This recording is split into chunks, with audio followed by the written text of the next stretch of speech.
Deal joins us via Skype from his undisclosed bunker.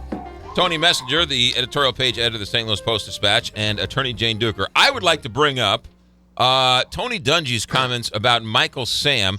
He came out, this is two stories, because he originally said that he wouldn't have drafted Michael Sam because of all of the distractions that will surround Michael Sam, and that this will cause a problem at some point in the future. He later clarified his comments, saying he said those comments shortly after it was announced that Oprah was going to do some type of reality show following Michael Sam around. He also kind of blamed the media in that he complained that he wasn't asked certain questions, saying that would he have Michael Sam play on his team? Yes. Does Michael Sam deserve a shot? Yes.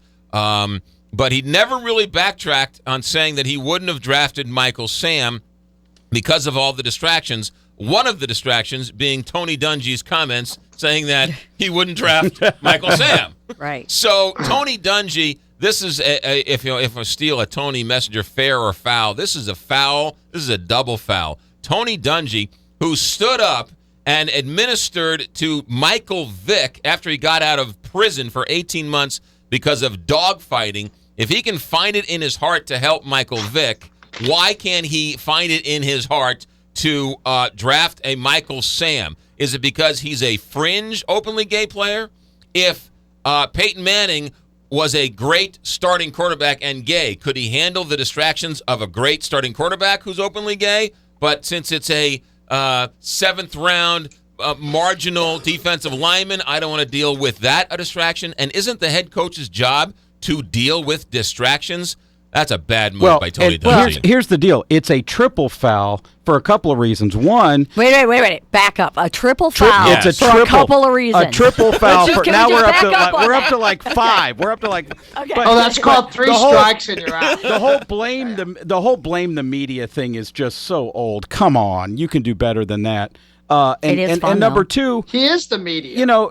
Yeah, he's become. He is exactly. That's one of my five reasons in there. He is. I got the three things to say. And what's the third one again? But he is the media. Don't have a Rick Perry moment there. I mean, just after the big stink comes out and you realize, oh my gosh, I look bad.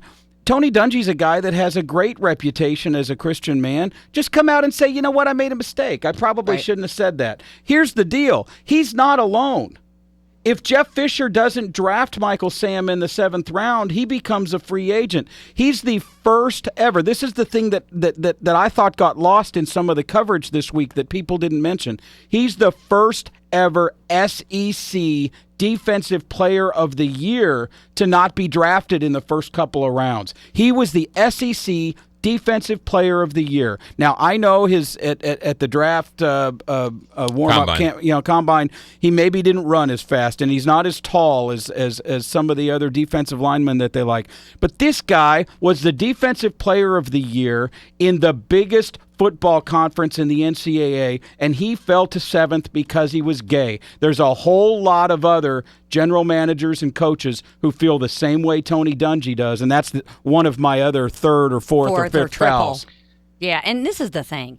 I mean, like football players don't cause controversy. I mean, seriously? I mean, Michael Vick was just one example. I mean, it's not like football players don't have issues all the time. And so... it was a really dumb thing to say, and the timing was bad, and he should just, because you're right, I think he does have a good reputation, and I think you just say, look, that was a bad mistake. John? Well, I think, number one, this is football. This is business. This should be about winning football games. I don't think the Rams should draft him because he's gay. I don't think they should not draft him. They shouldn't have drafted him because he's gay. And he should not be drafted because he's gay. Either way, it should be about a football player that a team needs to succeed. This shouldn't be a political statement, and we shouldn't have political statements in the work environment on stuff like that. Yeah, Tony Dungy bungled this pretty badly. He is the media. It is, I guess, part of being a color commentator or whatever he does these days is to provide color and somewhat controversy and analysis on this. But, is Michael Sam a football player which can perform for a team at an NFL level. I don't know that I agree with Tony that this guy fell because he was gay, but certainly that implication could be drawn out there. I mean, I think there were issues with whether or not the style of his play fit for the position that he played in the SEC. Was he a linebacker or a defensive end, and how do those hybrids go? And a lot of times those hybrids fall in draft when you don't know where this person's going to be slotted. And as far as distractions, teams could do what the Rams did, just push the media and the reality TV shows and the circus out of the environment. And the Rams appear to have taken control of that situation. No question about it. But here's let me. I agree with almost everything everybody said. Sevenfold. Seven.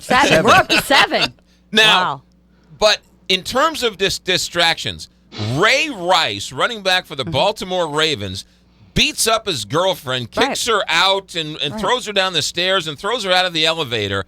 That's not a distraction. Right? The locker room can handle that, right? Right. But the locker room, we're worried about whether the locker room will have dissension in the ranks if Michael Sam comes in. So the locker room doesn't have a problem with a wife beater, but they're okay. But there might be an issue with somebody who's openly gay. Our priorities are disturbingly wrong here. Right? No, yeah, because but McGraw, it gets back to what you said earlier in the deal. Depends on how.